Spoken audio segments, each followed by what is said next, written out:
സ്ഥിര നിക്ഷേപങ്ങൾ, മാസത്തവണകൾ എന്നിവയ്ക്ക് ഏറ്റവും ഉയർന്ന ലാഭവിഹിതം നൽകുന്ന കേന്ദ്ര സർക്കാർ അംഗീകൃത സ്ഥാപനം Bharat Lajna multi state housing cooperative society limited.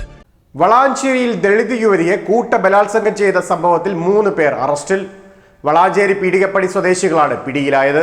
വളാഞ്ചേരിയിൽ ദളിത് യുവതിയെ ബലാത്സംഗം ചെയ്ത സംഭവത്തിലാണ് ഇവർ പിടിയിലായത്. തിരൂർ കോടതിയിൽ ഹാജരാക്കിയ പ്രതികൾ റിമാൻഡിലാണ്. വളാഞ്ചേരി പീടികപ്പടി സ്വദേശികളായ വെള്ളാട്ടുപടി സുനിൽ, താമിത്തൊടി ശശി, പ്രകാശൻ എന്നിവരാണ് പോലീസ് കസ്റ്റഡിയിലായത്. പ്രകാശൻ ഒഴികെയുള്ള മറ്റ് 2 പേരെയും ഇന്നലെ പോലീസ് കസ്റ്റഡിയിലെടുത്തിരുന്നു. ചോദ്യം ചെയ്യലിൽ ഇരുവരും കുറ്റം സമ്മതിച്ചതോടെ ഇവരെ അറസ്റ്റ് ചെയ്യുകയായിരുന്നു. മൂന്നാമനായ പ്രകാശൻ പാലക്കാട് നിന്നാണ് പിടിയിലായത്.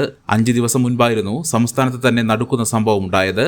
രാത്രി വീടിനുള്ളിലേക്ക് അതിക്രമിച്ചെത്തിയ പ്രതികൾ യുവതിയെ ഭീഷണിപ്പെടുത്തി ബലാത്സംഗം ചെയ്യുകയായിരുന്നു.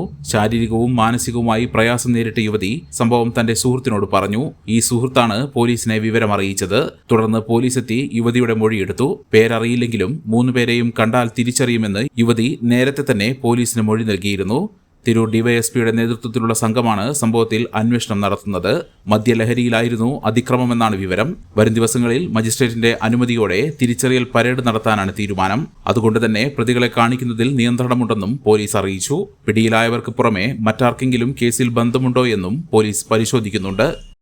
മെമ്പർമാരുടെ നിക്ഷേപങ്ങൾക്ക് ഉയർന്ന ലാഭവിഹിതം നൽകുന്ന കേന്ദ്ര സർക്കാർ സഹകരണ സ്ഥാപനം Bharat Lajna multi state housing cooperative society limited, Parappur road, Kottakkal. Phone 9946999976. സ്നേഹത്തിന്റെ ഭാഷ ഒന്നാണ്. മംഗല്യപ്പട്ടിനെന്നും Zeenath silks and sarees, metro plaza, Tirur road, Kottakkal.